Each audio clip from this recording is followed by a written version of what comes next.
चलिए दोस्तों, आज नया काम अपना केस स्टडी 6 का। चलिए आ जाइए केस स्टडी 6 पर। और ये कहां लिखी हुई है ये आप जानते हैं।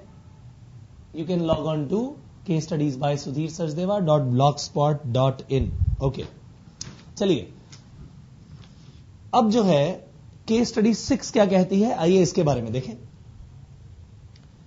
लिखा है the memorandum of association of a company was signed by 2 adult members and by a guardian of the other 5 minor members.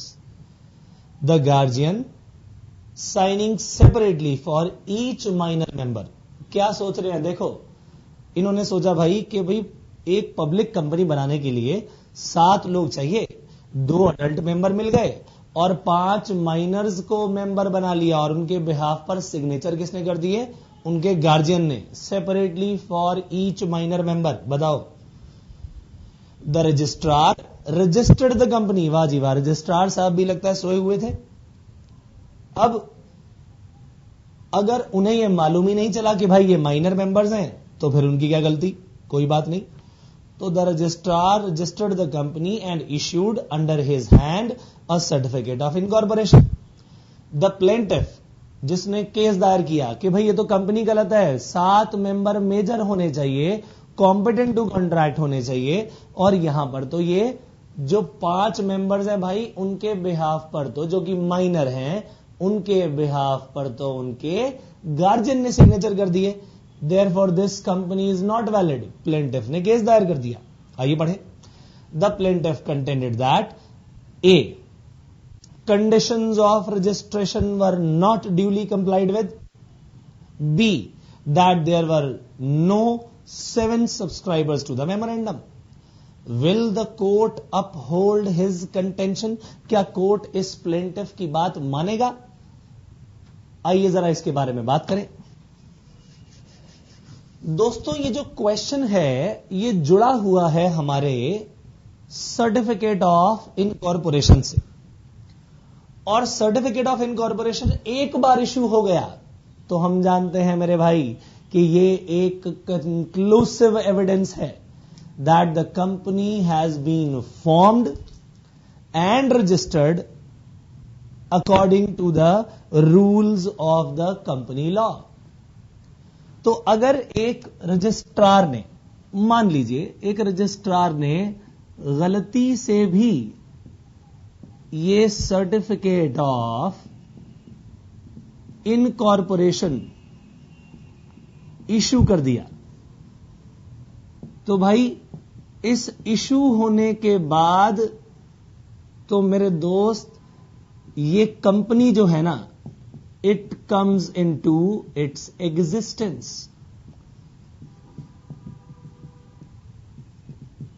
और ये मान लिया जाता है कि भाई सारे के सारे रूल्स कंप्लाई विद थे। तो एक बार इसने सर्टिफिकेट ऑफ इनकॉर्पोरेशन इशू किया तो ये बन गया मेरे भाई पत्थर की लकीर। ये तो क्या बन गया? पत्थर की लकीर कि भाई कंपनी तो अब बन गई, अब कुछ नहीं हो सकता।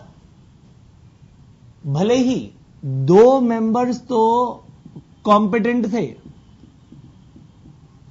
और 5 मेंबर्स जो थे ये सारे के सारे इनकॉम्पिटेंट थे, माइनर्स थे मेरे भाई। और इन माइनर्स के बिहाफ पर इनके गार्जियन ने सिग्नेचर किए। सवाल ये आता है कि अगर गलती से ये इशू हो गया तो क्या मैं कंपनी को वैलिड मानूं?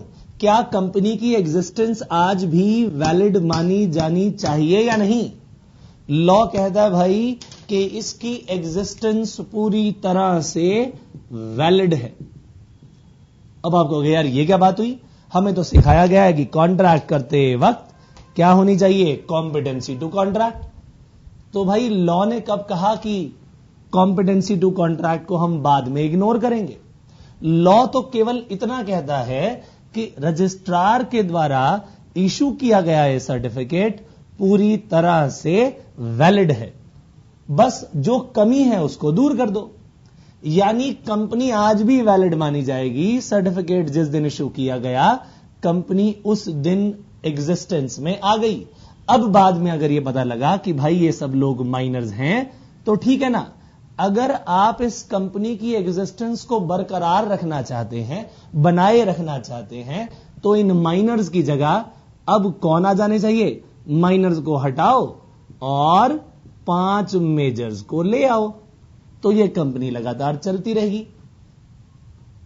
इस कंपनी को बंद करने का केवल एक उपाय है दोस्तों, और वो है इसका winding up.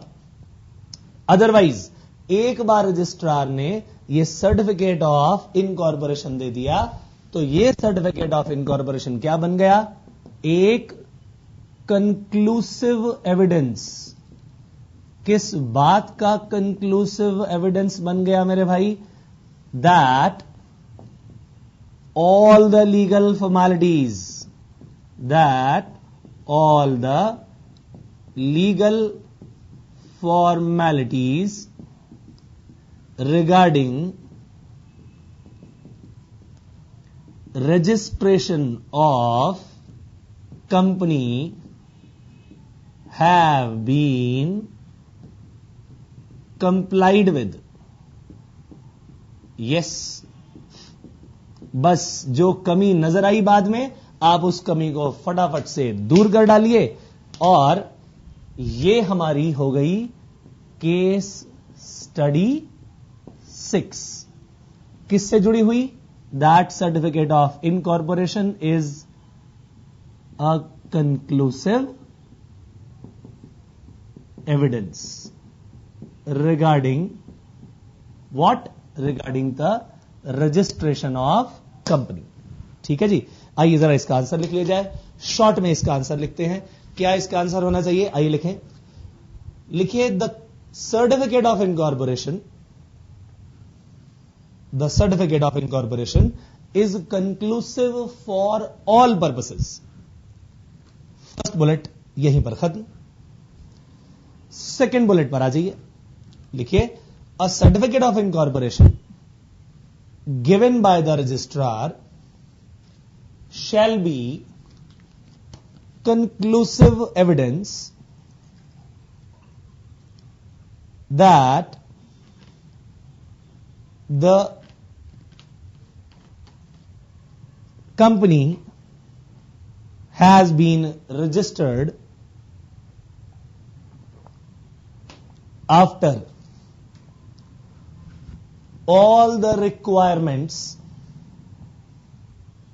of this act have been complied with.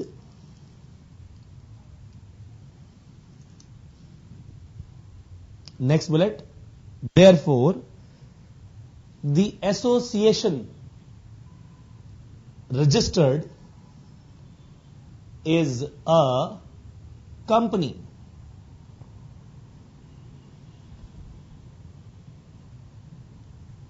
which is duly registered. Therefore, last bullet बनाइएगा इसका, therefore the court will not uphold the contention of plaintiff. बिल्कुल ठीक बात। तो दोस्तों इसे आप नोट करिए, और केस स्टडी 6 का यहीं पर समापन होता है। फिर मिलेंगे अगली केस स्टडी के साथ। नोट कर लीजिए प्लीज। Thank you.